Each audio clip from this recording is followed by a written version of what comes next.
Xo'p, senga savol. Seni eng yaxshi xususiyating nimada?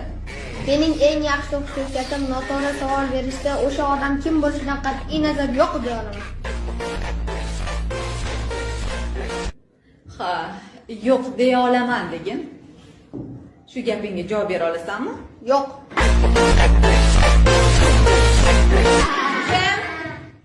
Jim, nima kulguli? Tushunmadim. Maynavachilik yig'ishda qami.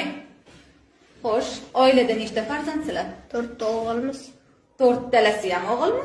Yo'q, katta akam qiz. Voy betarbiya, juda aqlsiz ekansan-ku. Mayli, hech qisi yo'q. O'zim tarbiyalab olaman.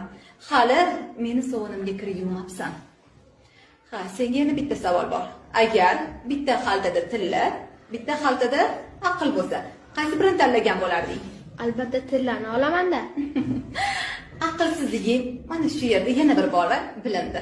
Seni o'rningda agar men bo'lganimda aqlni tanlagan bo'lardim. Kimda nima kam bo'lsa o'shani oladi-da.